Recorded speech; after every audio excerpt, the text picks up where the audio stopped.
and spears. I do track and field, and I compete in shot put and discus. How big is this upcoming season for you with it being your senior year and you're going to college at the next level?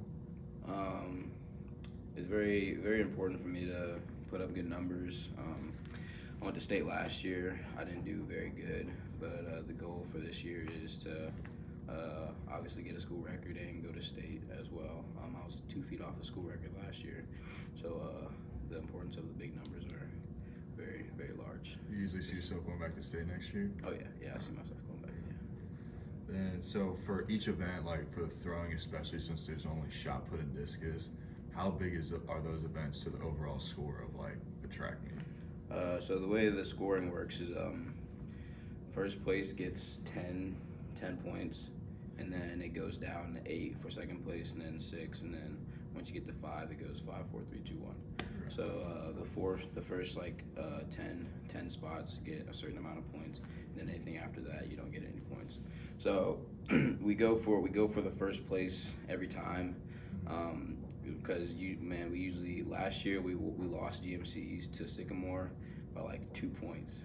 And I mean, I won the GMC meet, so I got 10 points. But we probably didn't perform in the areas that we needed to in order to get the extra 2 points. But that's what it comes down to. It comes down to just a couple points at the end of the day. And so we go for the first place every time to get the max amount of points, and that's with every event. So first place is 10 points. So yeah. All right. Where do you think you are? Because you said like you came close to school records last year, and then how do you see yourself growing this year to be able to meet those goals? Yeah, I just been putting in work in the weight room. Coach Smart, shout out Coach Smart, man. He be getting me right. I've been doing a lot of Olympic lifts and everything, and I've seen a major difference. I've seen about already before the season even starts. I've seen a 4-foot increase on my shot put, and then in my discus, I'm still working on that. But it really comes down to the technique. Shot, you can work a little more strength and everything, but with discus, it's a lot more technical. So my technique's just got to get a lot better, and my explosiveness, and from my practice throws, I'm getting to around the mid 150s to where I was at before. So hopefully I can break through that little barrier that I'm hitting right now. So. And you said Olympic lifts. Like what type of Olympic lifts are we talking about? We're talking everything. We're talking snatch, clean, power jerk. He had me do a landmine press, clean pull, I think that's it. Yeah.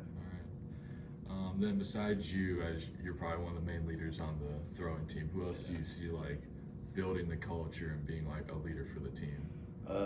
Temi Adesanya, he's a guy. He's a nice dude. Ethan, he's a senior, but he's along for the ride too. And on the girls team, Andrea Burke, she's pretty solid. She went to state. She's been to state, I think, all 3 years of her high school. All 4 years of her high school career. And we got some upcoming freshmen. D'Lo, he could be a dog. He's throwing like 40 feet as a freshman. And those are pretty much all that stand out. Once we leave, it all goes in the hands of maybe like Temi or some of the lower classmen. So. Are you and Andrew the only ones who have been to state, or who else has been to state? Me and Andrew are the ones. Yeah. Then, what was probably your favorite moment of throwing in your high school career? Because I know you're like with a bunch of your friends hanging out every day back at that throwing, back on the platform field. Like, what are some of your favorite memories there? I'll take GMC meet last year. So we have a really big rivalry with Sycamore, and one of their throwers, it's like a really big trash talker, always talking.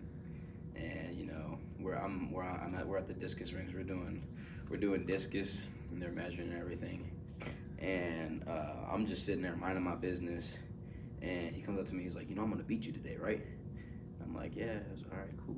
I played it off and everything. And so I'm just in my corner. He's over talking to everybody, chatting it up. I'm in my corner, locked in and everything, listening to music.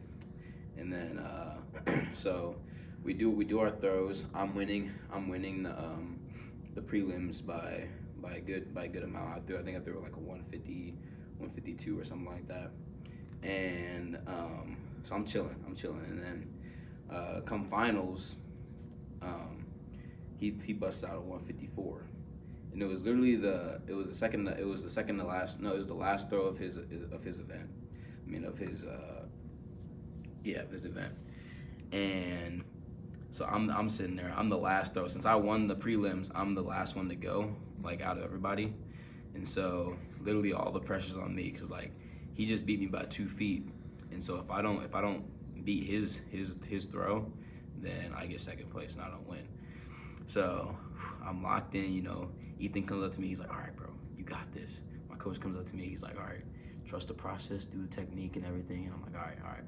So I step in the ring, take a deep breath, close my eyes, imagine myself throwing far, open them, I start my wind up and everything, and I throw it, and I threw a 157. And then, shoot, that was the best moment, because literally, we were all, I threw it, but nobody knew.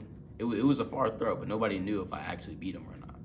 And so I step out the ring, and I'm just sitting. Everybody's quiet. Literally, everybody's quiet. The crowd and everything. And then the umpire, he goes 130 feet, and I'm like, wait, what? And then he's like, nah, I'm just kidding. And then he goes 157 feet, and then everybody goes crazy. And then Ethan's jumping on my back. He pours water on me and everything. And then the best part about that was I saw the dude's face, and the face, it was the face of defeat. It was the best feeling I've ever had, and it was just like, it's just you always get the best feeling when you shut up a trash talker. Like, you probably know in football, somebody's talking trash, and then you go sack the quarterback or something. Best feeling in the world. And now they're looking stupid.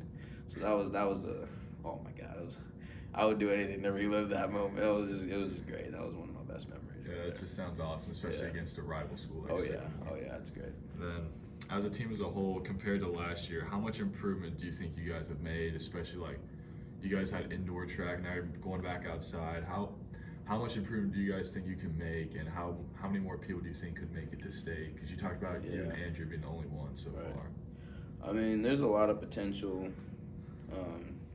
Like, we got some guys where it's like their first year, and it's kind of hard to be good your first year unless you're like strong as an ox. But there's potential. There's this one guy's name's Chris. It's his first year. He's looking pretty solid. He's about 6'3", 6'4", good 240 pounds. So I mean, he can be pretty good at shot. But I mean, with track and field, I mean, growth is like, sky's the limit. 'Cause like, you can, however much work you want to put in, you can be the best there ever is. Like, it's just all about your mindset and how much you want to put in. So like, I mean, it's different for like other sports, but for this, it's like all centered around you. It's not, you don't have a team or anything. It's all around you. It's literally just you against yourself. So that growth is just an inner battle and a mental battle throughout the whole season. But yeah. So. All right, sweet. Thanks, Aaron. Cool. All right, man.